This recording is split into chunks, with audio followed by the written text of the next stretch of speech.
Hello and welcome to the American Cinema Foundation Movie Podcast. I'm your host Titus, and today I am joined again by Joseph Bottum for a discussion of John McTiernan's The 13th Warrior, a catastrophe movie that nevertheless has a touch of greatness about it, and we will work our critical powers to their utmost to try to salvage this film. It was a flop in '99. It had, however, quite a cast and a remarkable story, and Michael Crichton, high on the fame of Jurassic Park as the writer of the book the movie is based on. Nevertheless, it's not well loved and not at all understood, so we're going to try to rescue it. But first of all, Mr. Bottum, thank you for joining me again. It was serendipitous that we should both love and have somewhat similar thoughts on how to defend it, and so I'm glad you're joining me again. Please introduce yourself for our audience, and let's get to our movie. Well, thanks for having me. I'm what I have been when we last talked, still the same person. I write my books, and I'm teaching a little bit on cyber ethics, which is a topic that came to interest me over the last decade. And I've turned some of my critical attention to the problems that the computer revolution has given us over the last 40 years, because I think they're underappreciated. My line, Titus, is however much the computer revolution worries you, it's not enough. We have great dangers coming down the road. But, you and I today are looking back at a movie instead of looking forward. And I think we should. This is such a curious case study of a high-flying director, high-flying actors, high-flying writer, all of whom combined to create something that was roundly mocked at the time, or at least not mocked, dismissed, and was a box office flop, particularly because it was so expensive to make. The writer and the director were so high-flying that the studios gave them a ton of money, very little of which they got back from the box office. Yes, and in defense of the movie, it does show. It looks like an expensive movie should. It has a bit of the epic feel, and I guess that's why they hired Omar Sharif for his cameo to get people thinking a little of Lawrence of Arabia. But indeed, it made no money to speak of, and of course, the press loves a hit, but maybe loves a flop even more, because all the anger, the resentments, all the criticism and the loathing can come out in vituperative prose. And they went to town on this movie, and I'm not sure it's ever recovered, although it may be developing into something of a cult hit.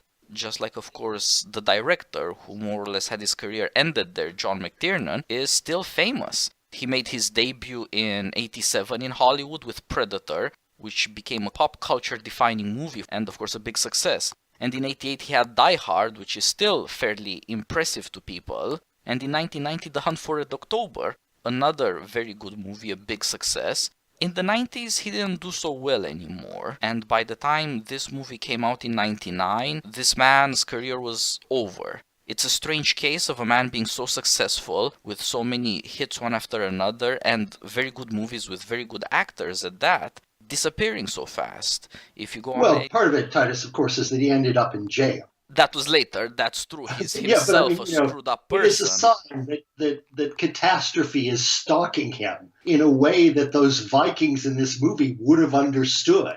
The fates are out after him. And they do finally, his curious life does finally catch up with him and collapses. He ends up going to jail. He takes a plea bargain, pleads guilty to lying to FBI agents who are investigating him for illegal wiretapping of people he didn't like in Hollywood. I mean, it's just such an awful thing. He then goes to court and tries to get the plea bargain overturned, which he does, at which point they charge him with all the other things that they had dropped in favor of the plea bargain. He's found guilty, and instead of spending 4 months in jail, he's convicted and spends a year in jail. The world falls in on this man, like the Ettons crashing into the mead hall in the movie or in Beowulf.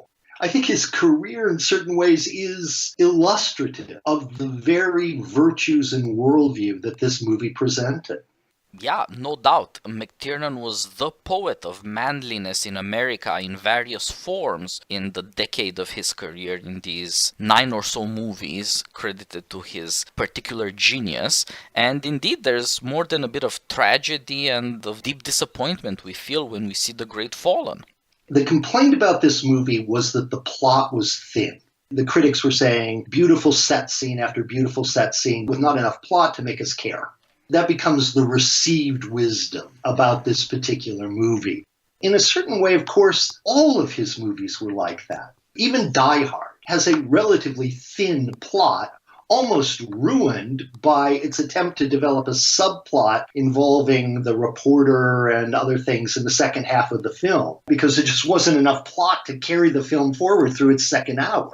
The Hunt for Red October. I have very little use for the author of that book as a writer. I think he has a prose that you wouldn't put in a laundry bag for fear it would soil the other laundry. But the fact of the matter is he always overpiled his books, especially the early books like Hunt for Red October, which was his breakthrough success. I mean, it was a bestseller published by the Naval Institute Press, which was not a publisher known for having bestsellers.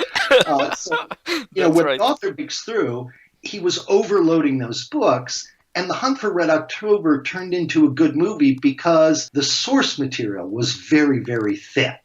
The movie is actually thinner in terms of plot than the book was. So he had more to work with. But if you look at Predator, for instance, or his first movie, Nomads, which is nearly unwatchable, what's the complaint about Predator? There really isn't much of a plot. It's a setup. And the attempts to develop subplots all kind of just wash away so that we can get, this one scene of Arnold Schwarzenegger rising from the mud. So McTiernan's problem was always kind of a thinness. And he took this Michael Crichton book and stripped out the science subplot. The book was originally called Eaters of the Dead. It was briefly re-released after the movie as The 13th Warrior. Then after the failure of the movie, it was republished again because Michael Crichton's books never go out of print as, once again, The Eaters of the Dead. So there was more to the book in terms of a subplot, and the subplot was the science element. Every Michael Crichton book has a science element in it. He really had a very interesting career coming out of Harvard Medical School. He was this very tall man. He was 6'9". As they say in Hollywood, there are tall people and then there are tall people. And he was one of the tall people. And he wrote these books beginning while he was in medical school, first under a pseudonym, and they were mildly successful. He won awards for one of his mysteries. And then he starts writing these techno-thrillers and produces over a 30-year run or 25-year run an amazing amount of success. I mean, every one of these books is made into a movie. Every one of them is successful. Every one of them makes the bestseller list. And they have a curious alternation between promotion of science and fear of science. So we get the terminal man, science is bad, followed by another book that says science is good, followed by another book that says science is bad. Interestingly, the bigger hit movies were made from the science is bad books.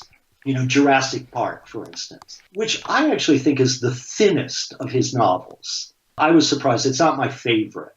I think Airframe, which is one of the pro-science books, is really, really much better written, much thicker and more interesting. But even when his topic is not specifically science, as with Airframe, he took up the causes of media fascination with a plane wreck.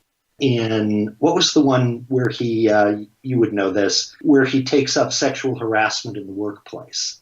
I know what you mean. It was made in the movie with Michael Douglas and Demi Moore, right? Could well be. I don't think I saw the movie.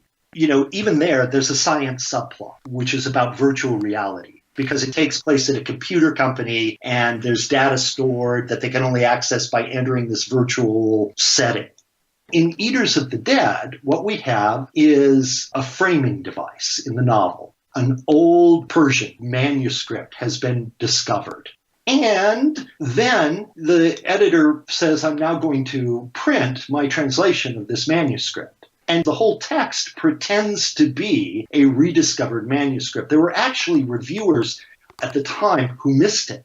They didn't think he had made up this text. They thought he was telling an old story. This is an old technique. You can find it in Don Quixote.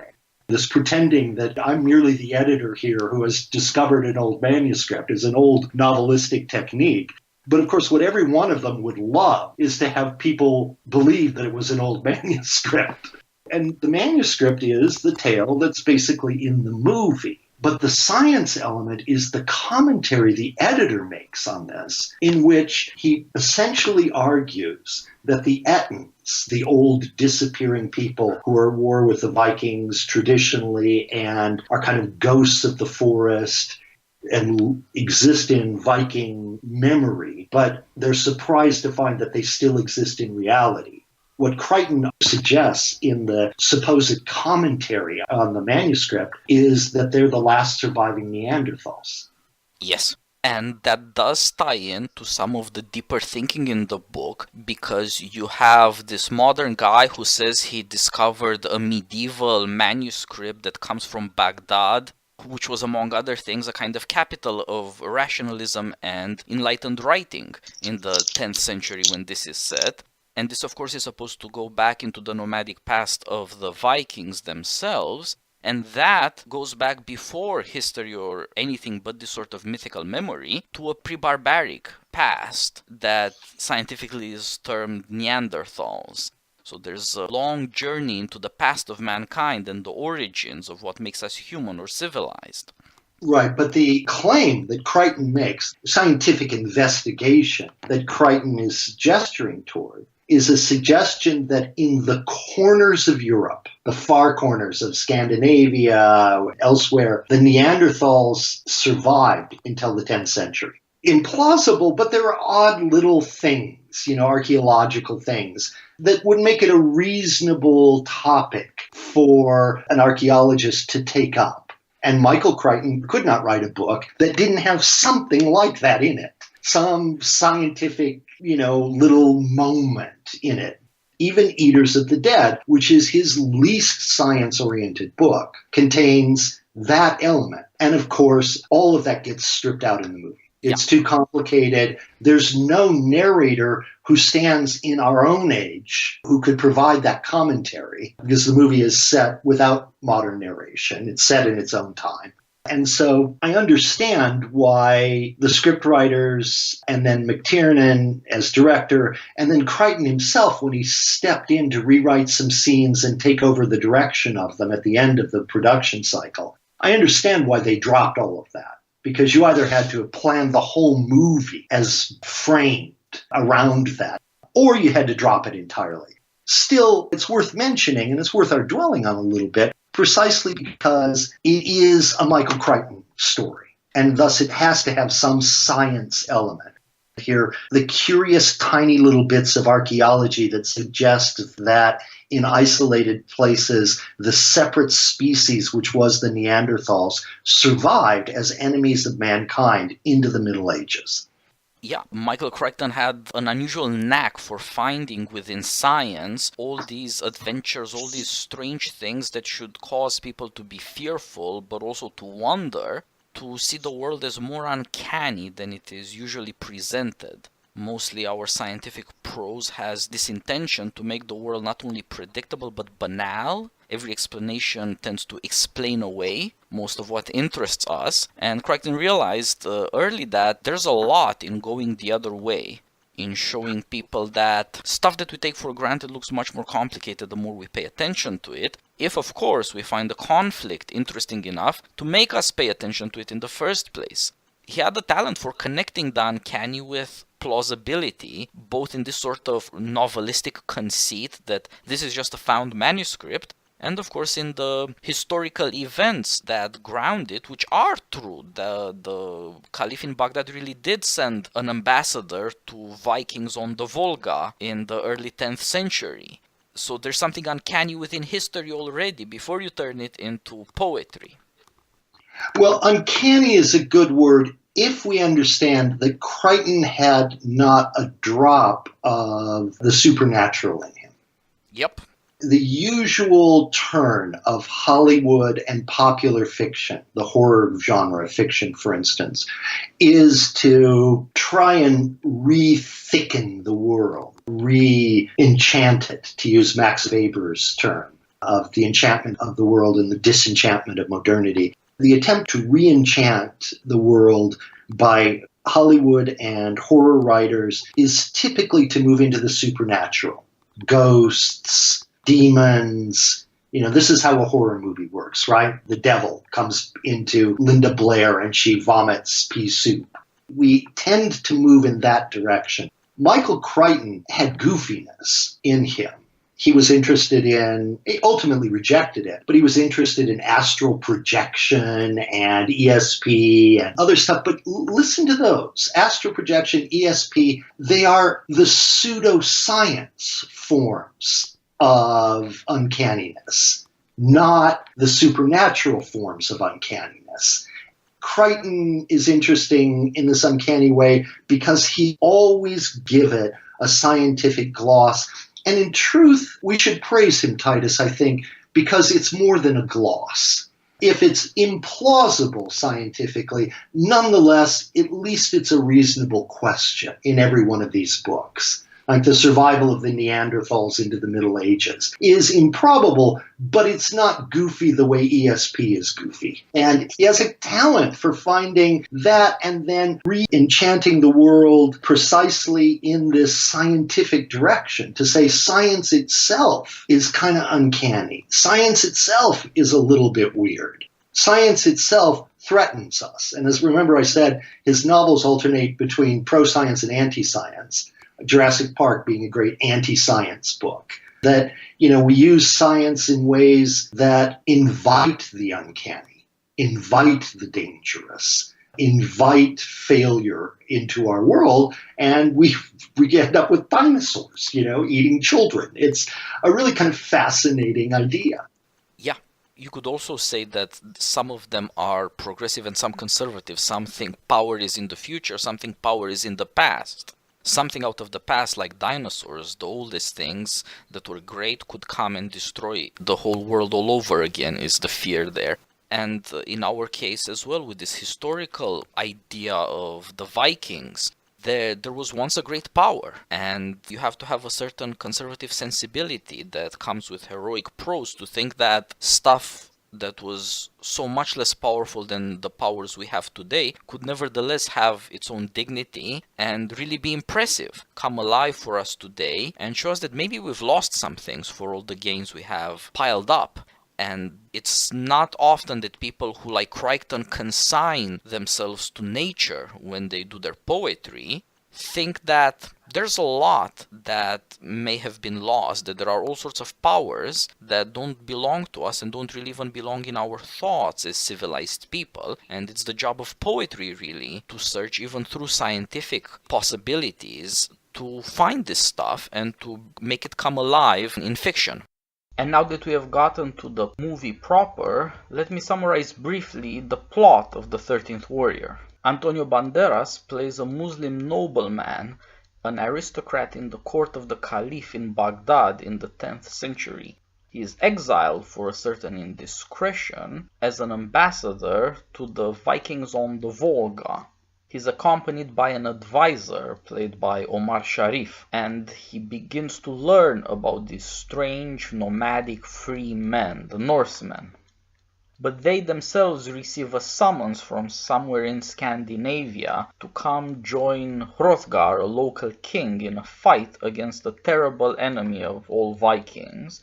And they answer the summons, but not before consulting their witch, who tells them that they will need a stranger to join their 12 best warriors, which is how the Muslim from Baghdad ends up in the Baltic and then Scandinavia on a mission that's not his, but among men who become his friends and indeed sworn brothers. On the way, this soft young man begins to learn the language and the ways of the Norsemen, and then he does the deeds necessary to earn their trust and their friendship. They cannot bother to learn his strange Arabic name, so they just call him Eben for Ibn, the most repetitive part of his long aristocratic name, which proclaims him the son of, the son of, the son of, etc. Thus, Antonio Banderas needs to earn his pride all over again in a new world. Arrived there, they are tested in a series of battles as they try to defend what is nothing more than a village from an enemy they barely understand. And through their heroic struggle, the Muslim nobleman and the Norsemen themselves, and of course we, the audience, have the chance to learn what is more terrible even than these Vikings themselves. So this is not your usual blockbuster or even a historical piece. It's a story about the origin of civilization. It shows you in its vast sweep freedom and empire, manliness and sophistication, nomads and city dwellers, chaos and civilization, superstition and faith, and how through all these nobility as the foundation of justice runs.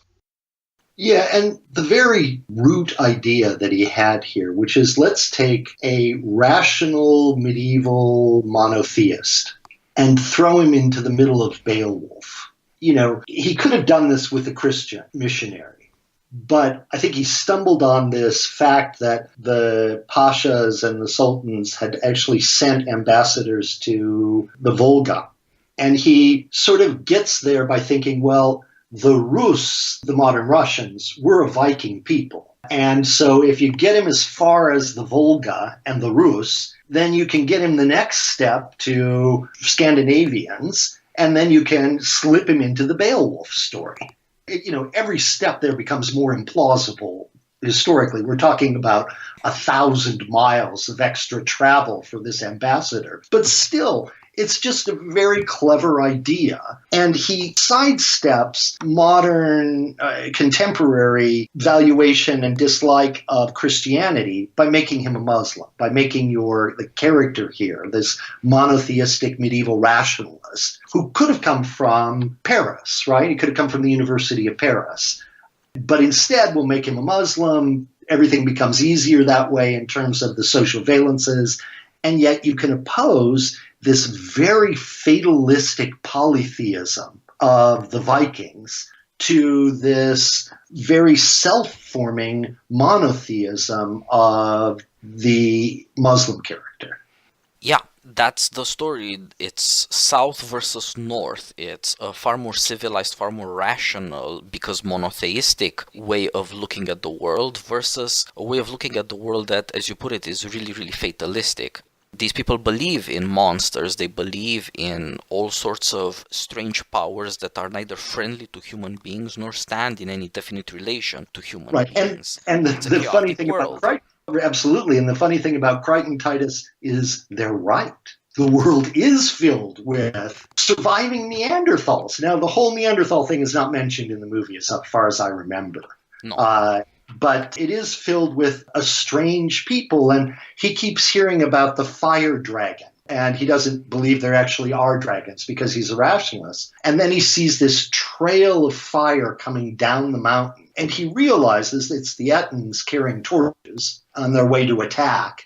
And he realizes that, they were speaking metaphorically. That's the fire dragon, is this Neanderthal trail of men coming down the mountain, soldiers coming down the mountain with torches to kill you. Again and again, you sort of see that the world is a more dangerous place than he had been led to believe. Antonio Banderas' character, who's at the very least very, very pretty. Yes. And this very pretty man in the rational, effete, elegant court of Baghdad, in a world in which the most adventurous thing he can do is flirt with a woman in the Sultan's harem. And he's banished because he gets caught flirting with this beautiful woman.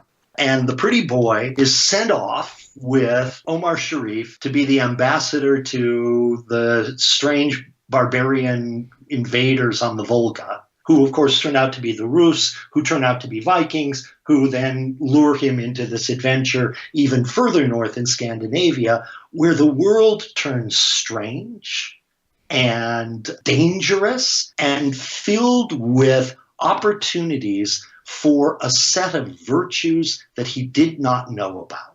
These are the virtues of fearlessness, the virtues of manliness, the virtue of kingliness when he meets Beowulf, the leader of these very dangerous, very fatalistic, very odd men to Antonio Banderas' character. And they all look to Beowulf unquestioningly as a leader. And it's not because he was born to his position as the Sultan was. It's because he exudes something.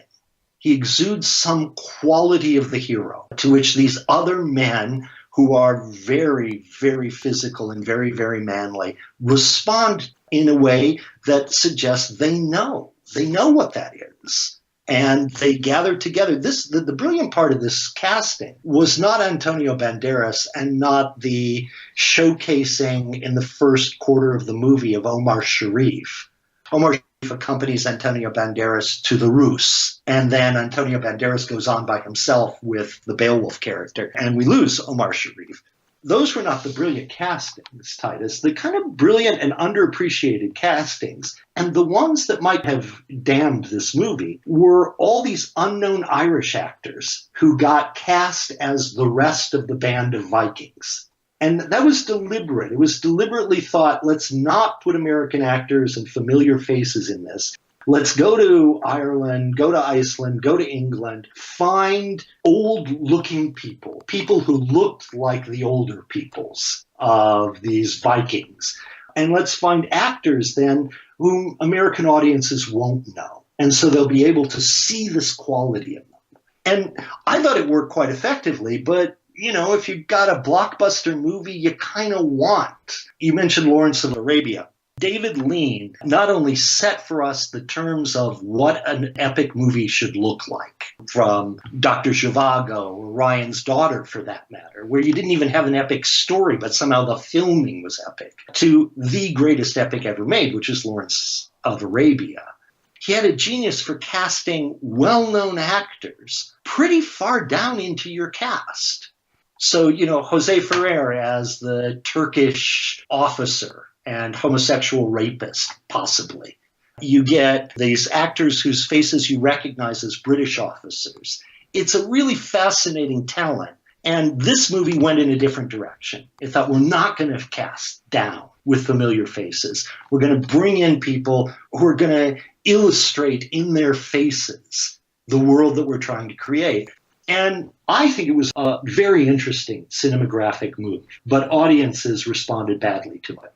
Yeah, if the audience had been boys and young men who play computer games, they would have loved it. They go in for the heroism and for these manly types who in their varieties all show that they're weather-beaten in a way, say, in which Humphrey Bogart or Spencer Tracy looked weather-beaten and beaten around by life, as opposed to, say, Tom Cruise or Tom Brady, who has been beaten around on the playing field but still looks incredibly handsome and young. So it's a completely different version of manliness, and they did a magnificent job of putting it in the movies. And of course, it also serves this purpose that you do recognize immediately that it's not how we live. These people don't look like we look. They don't act like we act. How strange it is for the character played by Banderas and how strange it is for us as an audience, these things mesh very, very well together. Right, and of course, your point about their weather-beaten faces. Now, they're relatively young, and some of them are relatively young. There's a nice age difference among the 12 whom Antonio Banderas joins to become the 13th warrior, and hence the name of the movie. There's something cleverly done in the opposition between the cragginess of their faces and the prettiness, the undeniable prettiness of Antonio Banderas. Yes, this is especially fitting for an American audience because we're civilized people, we live actually very soft lives, but the heart of freedom remains savage, and there is a certain love of manliness, of violence, as for the Western or cityfied Westerns, noirs or detective movies, or indeed John McClane saying Yippee-ki-yay in Die Hard. there is a natural attraction for these very, very strange people whose way of life is nearly incomprehensible. And this allows McTiernan and Crichton to bring out this great contrast between what we would think is a civilized place, Baghdad and the Caliphate in the 10th century, and on the other hand, what we would think of as barbaric, the Vikings. But we go from that initial impression to a deeper thinking about this because, as you said, our young protagonist is a poet, is a courtier in Baghdad, and he soon learns that it's a deeply treacherous place.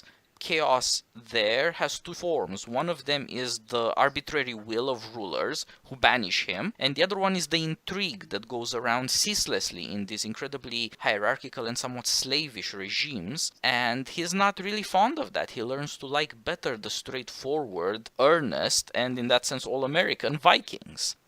Well, and also, remember, the movie ends with his praising the last surviving members of Beowulf's gang, or Beowulf, as they keep pronouncing his name to try and sort of skew it a little bit, as having taught him that he had to go to this cold land of monsters. He says they taught him to be a man and a useful servant of God, as though those, of course, are equivalent, right? And that's what he was not in Baghdad, in the courts and in his flirtations and in his writing of sexy love poetry. It's what he became as a result of seeing the world as it actually is, stripping it down to the raw stuff. There's a moment he's lying in the mead hall of the minor king they've gone to defend, where he's nervous because these attacks have been coming into this hall. And so the 13 warriors take over the defense of the hall to see what's going on. And he's lying there nervous, and the most talkative of the gang, the one who's kind of used as the explainer, says to him, "Don't be afraid. The All-Father has written your end from the beginning," which is that deep fatalism. And, of course, Islam has its own forms of determinism and fatalism, philosophically and theologically. But one of the things he realizes for the first time is that an awareness of your own death, of your own mortality, when you deeply and truly intuit, Titus, that you are going to die, that I am going to die, when we really finally intuit that, it's incredibly freeing. Yes. There's a moment of release. Because, after all, if you're going to die, and you really know that, you have the opportunity to make your death meaningful. And more than that, you have an opportunity to shed fear. And yes. The one thing about all these Viking characters, the 12 Viking characters that Ibn joins, is that they are fearless. Essentially, they travel from the Volga to the Baltic, then they take a boat and they end up defending this king who sent out a message for help somewhere in Scandinavia. The Geatland, probably, if it's following the Beowulf story. And there's these moments on the boat. They made it to the Baltic states, and then they're sailing the Baltic Sea in horrifying weather. It's winter, and the waves are high. And the Viking figures are shown in those scenes as utterly fearless. Yes. As they sail these terrible waves. And Antonio Banderas is shown as seasick. I mean, it's a lovely contrast. And it's during those journeys that he learns to speak the Scandinavian language that they're speaking, the kind of proto-English that they're speaking. That linguistic move, which is actually well played out in the movie, is itself scientifically implausible, but it has a supposed basis in linguistic science. In that way, it was very Crichton-like.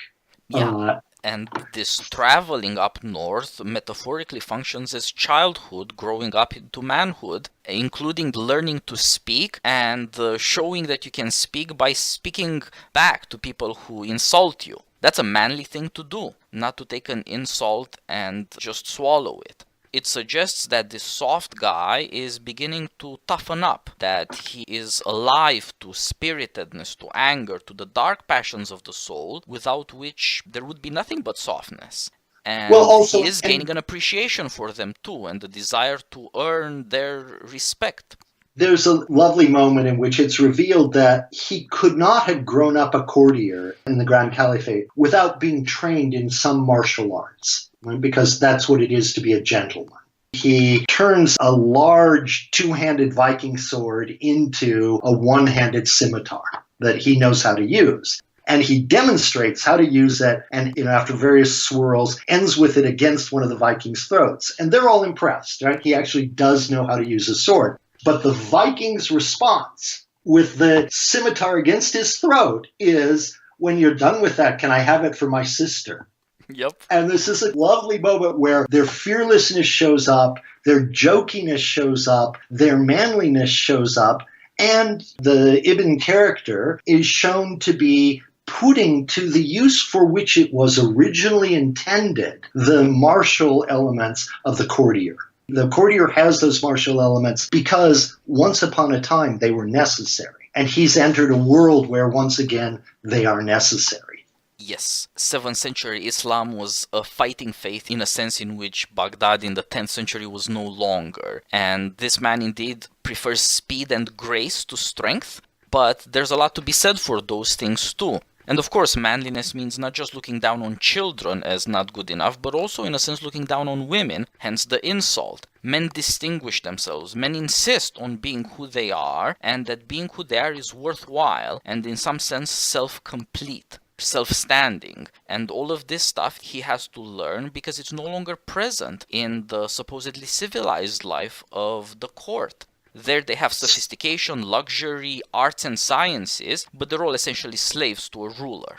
Here, you see people who have very little sophistication, almost none, have very few arts, mostly arts of war, and who are nomads rather than having these elaborate cities. But they have freedom and a certain sense of equality too, which of course are true. There are certain equal things that we have learned from the Vikings. I think that's right. And they've got some... Remember in scene 2 of Hamlet, Claudius says to the young Prince Hamlet that his grief is unmanly. Fie, 'tis unmanly grief. Now, there's some deep irony in the murderer urging the last mourner for his victim to stop mourning. Yeah, get over it. Shakespeare's always out ahead of us. But if you actually look at that particular thing, as Gertrude and Claudius rehearse, it's like they picked up a Stoic handbook of arguments against grief, and they're developing them one by one in this consolatio tradition. But as he develops that line, fight his unmanly grief, it's clear that he means unmanly in all three of its senses. It is cowardly, it is childish, and it is womanly. And those are the three senses of manliness. To be unmanly would be to be one of those. In a sense, of course, when the Viking jokes, can I have it for my sister? He's joking with the increasingly manly Antonio Banderas. But he's also, of course, revealing that even the Viking women are pretty manly compared to the court of Baghdad. As witness when Antonio Banderas has a cut from one of the battles, and one of the Viking women is patching him up with a poultice made from cow urine. And he winces at the pain. And she just sneers at him for wincing, right? It doesn't hurt that much, she says. These Viking women have some of the same virtues, have many of the same virtues. As witness, for instance, when the big Eton attack finally comes, the children are gathered in one of the cellars to keep them out of the battle. And the women who are going in to help keep herd on the children are given a set of knives by other women to kill the children if the Ettons break through. Of course, they will do this. It's saving the children from terrible fates of murder and rape and dismemberment and probably cannibalism. But more, there's a sense, of course, the women would do this because the women have these virtues too. And also, the women are an enforcement mechanism on the virtues of manliness. They will sneer at the man who is cowardly. They will sneer and, of course, ultimately, in Crichton's evolutionary biological terms, refuse to mate with the men who are childish, the men who are womanly, and the men who are cowardly. Yes, that's all true. And of course, these people live in a very harsh world. They are somewhat nomadic. Necessity imposes on them a hardship and a toughness that conceals many differences between men and women that would appear in a society that has a lot of luxury and comfort, where the sexes can separate into many different activities and different ways of life. Here you also see a very interesting thing We say cleanliness is next to godliness, but cleanliness is also next to health, and these are sometimes different things. The pious Muslim, the monotheist, doesn't want cow piss in his wounds because it's filthy. But the woman tells him if you clean it with clean water, you'll just get infected and maybe die. Sometimes dirty things are necessary for health. This is another lesson that the sophisticated people need to learn. And something that the simple but rough people know apparently very, very well. It takes very little sophistication, but you have to not be very particular, not very precious, not very cleanly. Again, in certain ways, he is more of a woman than a woman. He still has much to learn from the Vikings. A perfect moment for that, Titus, is when Omar Sharif and Antonio Banderas first reach the Vikings. They wake up in the morning and a bowl of water is being passed around this group of warriors who follow the Beowulf character. They're all washing their faces and wiping their teeth and spitting, even blowing their noses into the water. And then the bowl of water is handed on to the next person who does the same thing. And then it's offered to Antonio Banderas, who recoils in horror at this snotty, saliva water. But the supposed editor in the book will comment on this, that what they're doing is not being cleanly. They don't have a strong sense of cleanliness. But they do have an unconscious sense that the group is made stronger by shared germs, that we share our immunities and our antibodies in the small group in this way. The weaker members of the group will die from these diseases. But speaking in evolutionary terms, the group as a whole is made stronger. Yeah, so you see here a combination of the moral part of manliness, which refuses disgust and delicacy, and the science that we learn, because manliness puts them somehow together. Part of the teaching here is that manly people really are, in important ways, closer to nature. Maybe it's worth sacrificing that for civilization, but look how civilization might end up making you soft and in certain ways slavish. Neither of the two sides is actually civilized. At first it looks like the southern people are civilized, but then you get to see the lot that's wrong with them the more you think about it. The northern people at first seem purely barbaric, but then in two ways it turns out that they're not all that barbaric. First of all, they do have a lot of sense among them, some arts and some ways of life that are reasonable, that are not mere prejudices or madness. They are vulnerable to myths and ultimately to fatalism, but they're not morons. They just use metaphor more than rationalists would prefer. And so there's much more to say in favor of them than at first seems. And of course, given that Americans draw from the English, and the English did have Viking rulers for a while, and Viking institutions among them, there is also a way of tracing the strong part of civilization, the harsh part, directly back to these Vikings. Ultimately, the teaching of the movie is that you'd have to be able to put both together, the soft virtues and the harsh virtues. That would be civilized. Otherwise, it doesn't matter how sophisticated Baghdad is. It's not really civilized compared to these barbarians who are nomadic. Now, there are suggestions, Titus, that the Vikings, especially the older Vikings, are still living in the dream, or that there are elements of the old generations of Vikings that have carried forward. Early on in their visit to the Rus, Antonio Banderas and Omar Sharif witness a woman who was about to be burned in the longboat containing the corpse of her husband. And she's reciting the famous Viking death song, right? Lo, I see my father. Lo, I see my mother and my brothers. Lo, I go unto them. This famous fragment we have of a Viking death song. And she's reciting it. And Omar Sharif says something very interesting there. It's unexplained how he would know this, but he says to Antonio Banderas, you should watch this because it will not come again. That this is the old way of the Vikings, which is already fading away.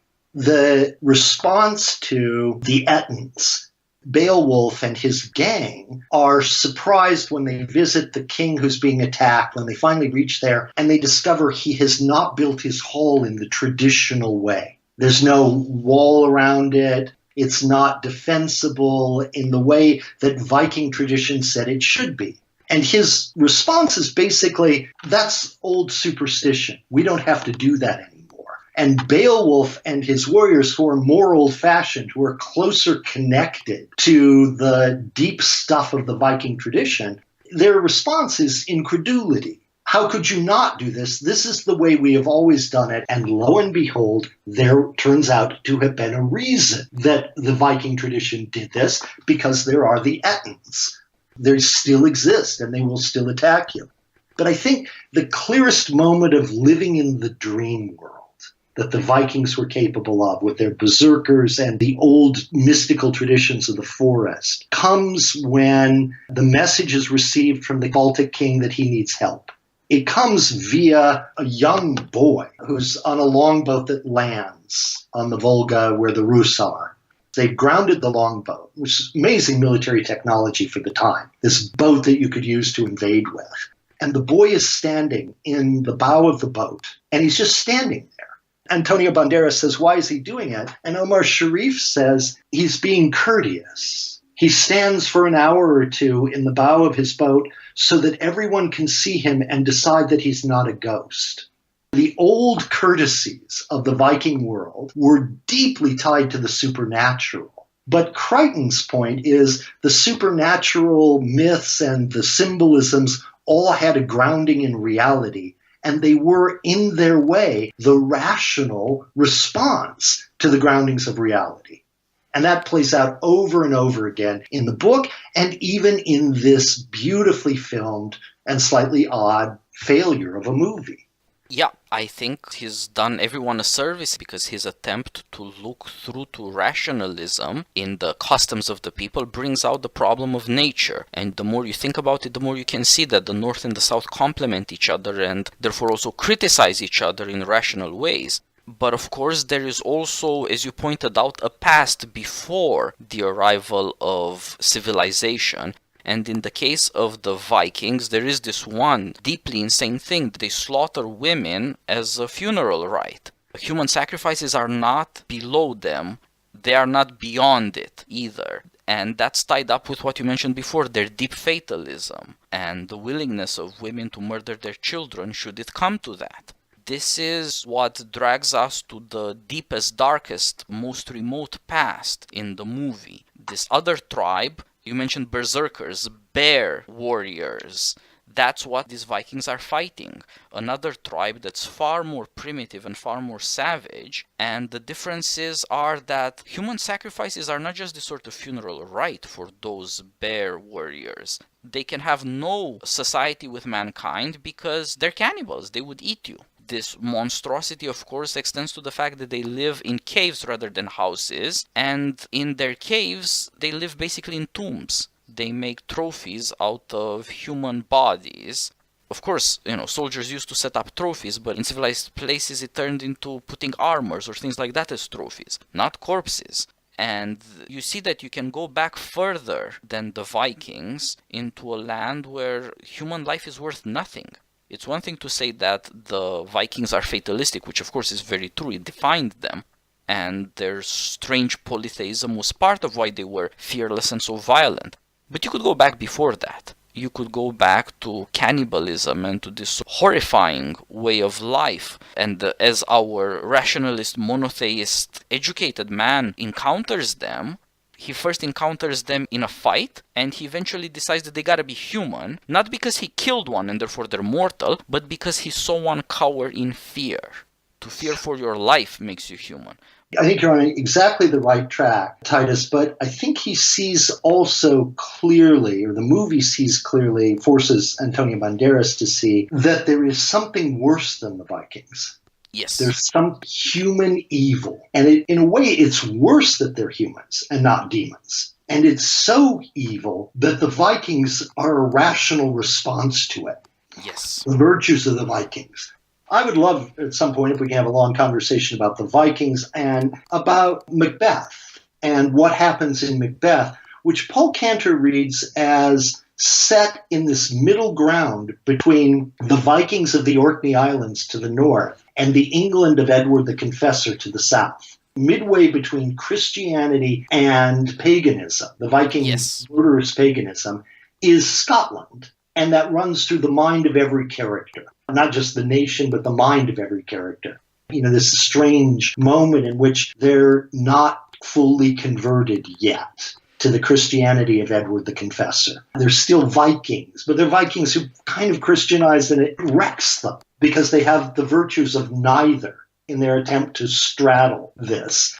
It could have taken that direction, but what I like about Eaters of the Dead, and I think this movie actually catches, if we're willing to see the heroic quality of the characters, if we're willing to see kingliness in the Beowulf character, which the camera keeps inviting us to see, if we're willing to do that, I think we can see the deep idea that down at the root of humanity, there is murderousness and sacrifice and cannibalism and evil, to which the manly virtues of the Vikings are a rational response, and a rational response which puts to shame the weak and soft rationalism of the court of the Caliphate. Yes, that is very much true. At the end, as you mentioned, the camera frames him as a king. In fact, he becomes a statue as he dies, poisoned, and you see this completely different form of sacrifice. Not human sacrifice, it's self-sacrifice and service. And you see that the Vikings do answer each other's tribes and have some kind of communion. This other tribe is so far into the past that it is cannibalistic and so cannot have any commerce with any other tribe. But furthermore, in being isolated, it is, the movie doesn't make any point of this, but it is implied, incestuous. Endogamy must be the rule for an isolated tribe. These are the things that make politics ultimately impossible. If a tribe or an extended family reproduces among themselves, they do not need foreigners and maybe cannot accept foreigners among their own. And if it is cannibalistic, then even more so, it cannot accept foreigners or have any kind of society with them. And this is, in that sense, the worst, oldest part of mankind.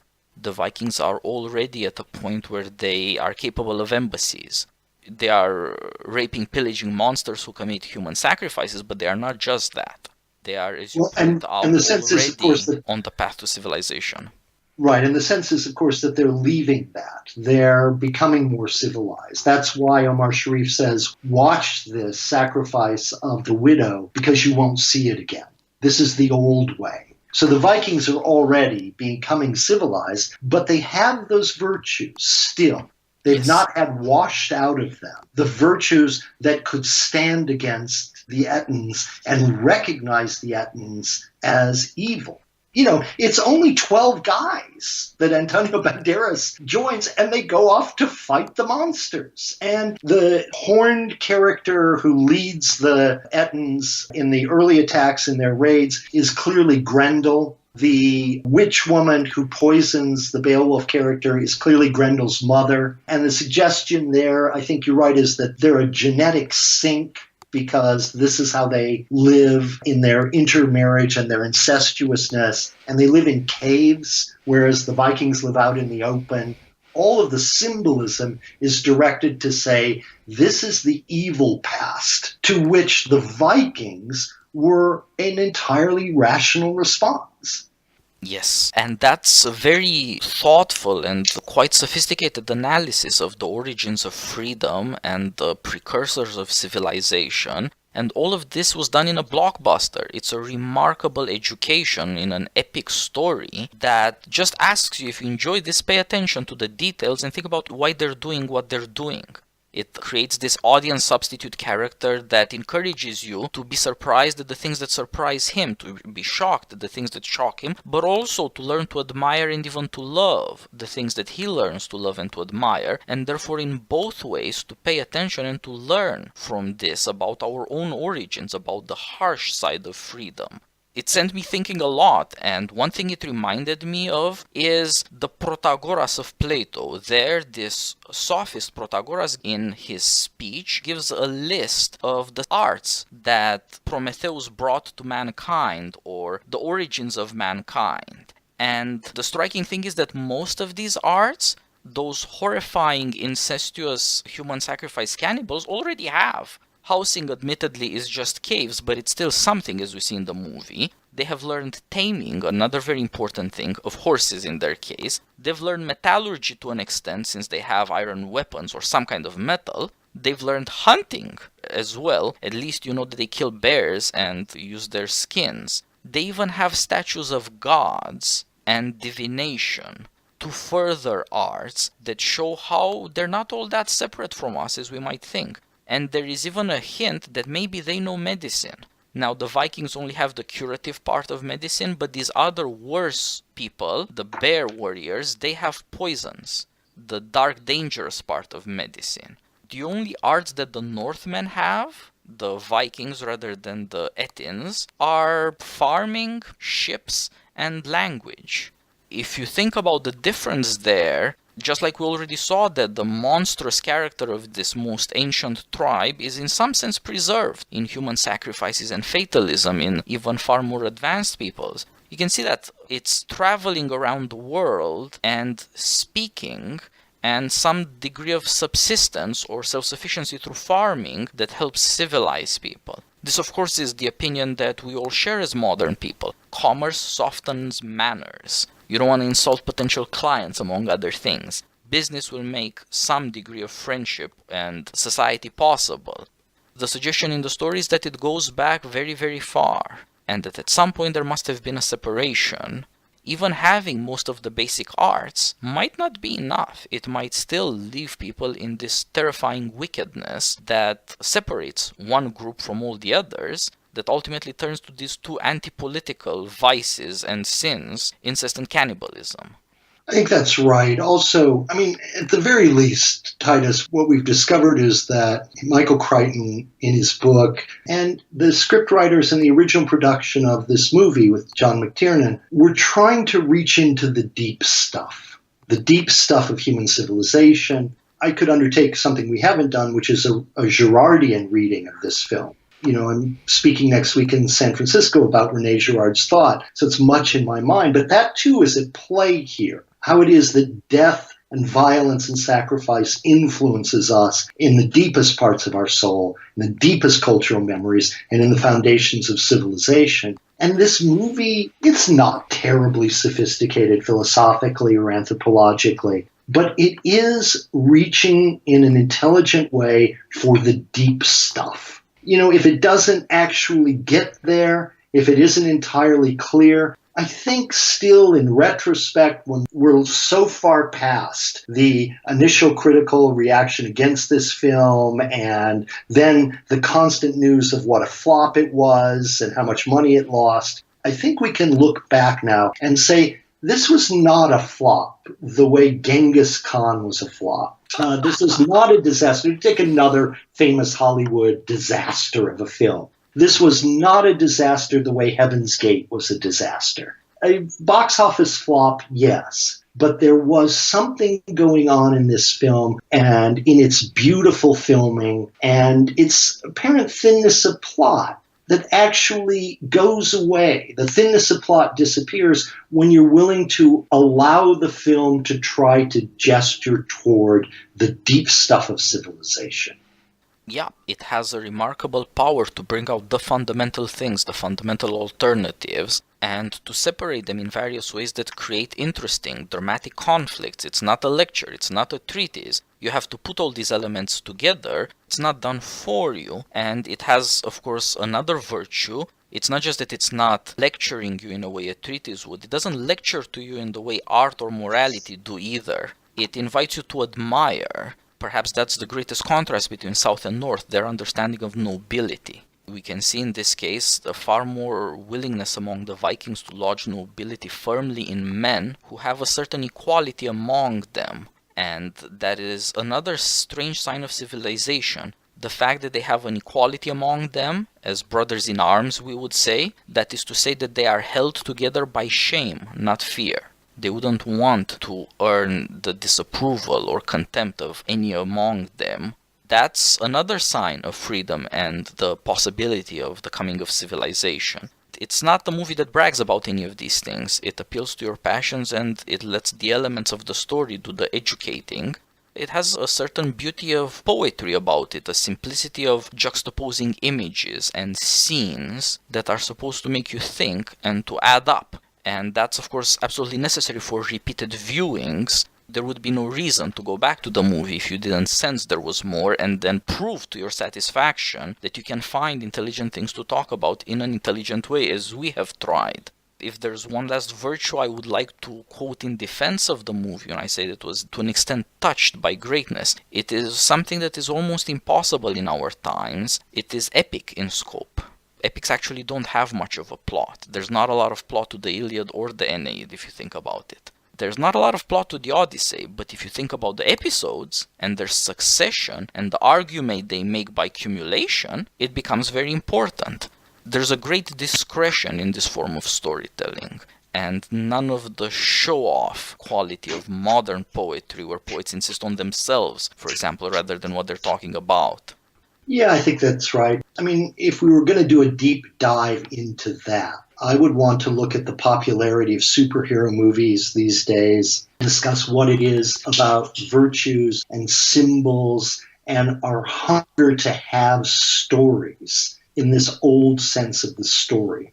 Yes, that is true. And I would want to do a deep dive into horror, the success of horror as a genre, and why it is that we are looking for something supernatural, however implausible that might be, and what that says about us. And I want to do a deep dive into Alistair McIntyre's account of virtue here, and his sense of the way the virtues exist in barbaric cultures, as closely tied to a system of shame and honor. The only place I would step off of your analysis of the shame culture there is I think the movie tries not to concentrate on shame as the enforcement mechanism for these virtues.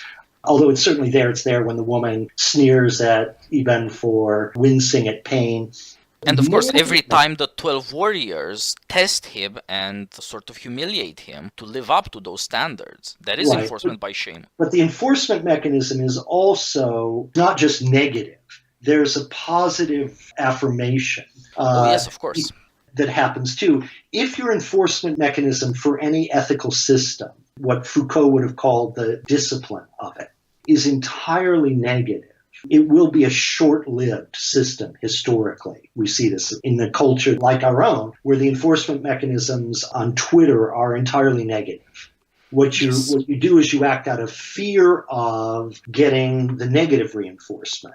Those kind of moral systems are, historically speaking, short-lived. You need a second enforcement mechanism, what Foucault would have called a second discipline, which is the learning of the system, the intuiting of it, which is the positive reinforcement. You need the honor, which is paid to those who do well, and not merely the shame that is paid to those who do poorly.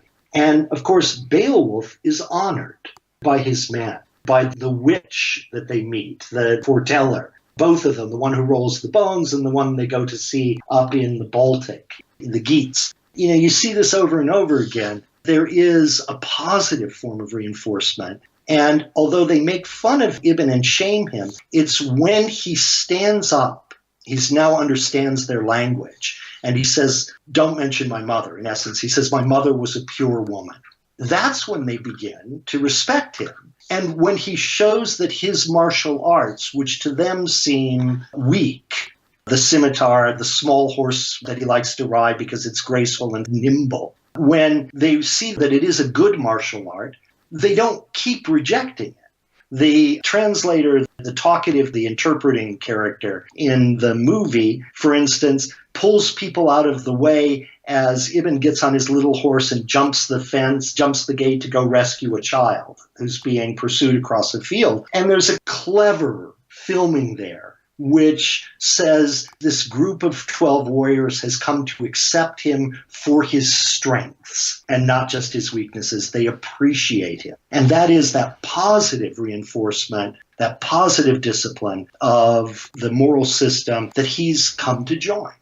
Yeah. Just like the group has a certain strength in the being that seems to be somewhat different from each of the individuals, or even indeed all of them taken individually, it also is the case that they want to overcome mortality to some extent through memory. And so our Beowulf says a man might be thought wealthy if someone were to draw the story of his deeds. And of course, the Norsemen did love their stories sung precisely because the song appeals to your passion, but the story remembers people. At least the deeds can be remembered.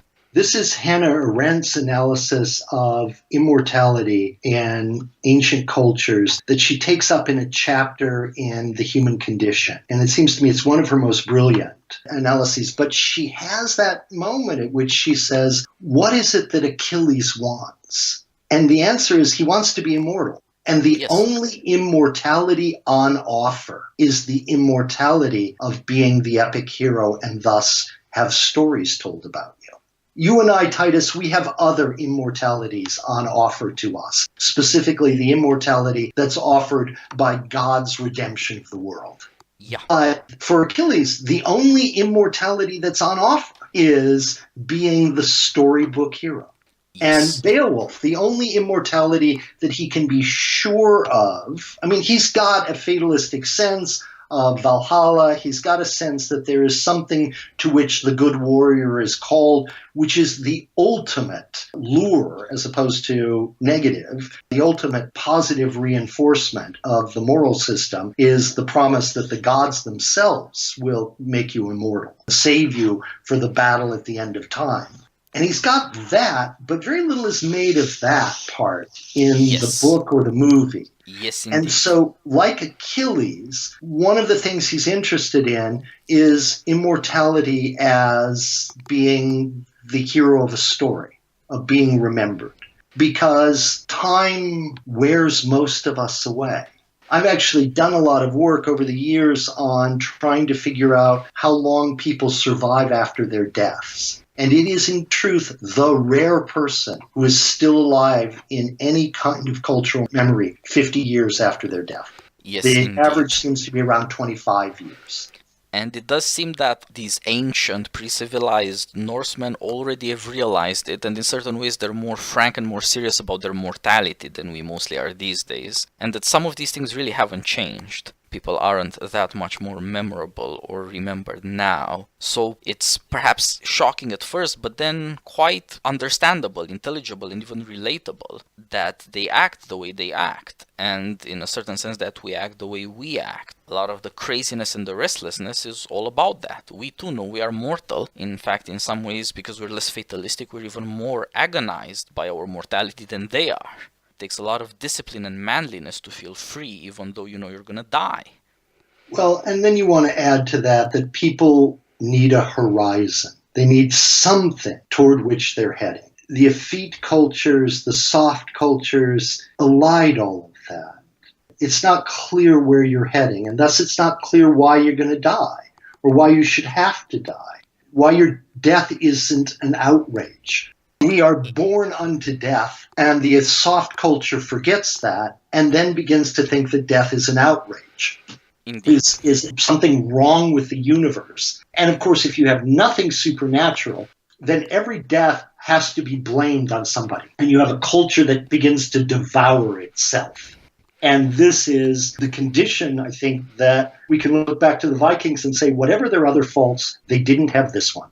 That is very much true, and I guess that is the point in looking back to these aristocratic societies. They weren't necessarily better than us, but they had virtues we need and do not have, and they're worth trying to get. And I think in this way we can set up, as you suggested, perhaps a few more conversations about superheroes now and what they say about us, where they stand to heroes as they used to be talked about in song. And, of course, the other thing you mentioned, horror, which indeed is always tied up with our mortality and our existential vulnerability in a cosmos that may be indifferent or even hostile. Yep, I think that's right. Well, thank you for joining me again. This has been a dream of mine to get a chance to defend this movie as I have tried to do, and I'm very grateful for conversation. Let's do this again soon. All right. Stay in touch. Let me know what you want to talk about. I enjoy these conversations, so let's do more of them. Yes, indeed. All the best. All right, thanks.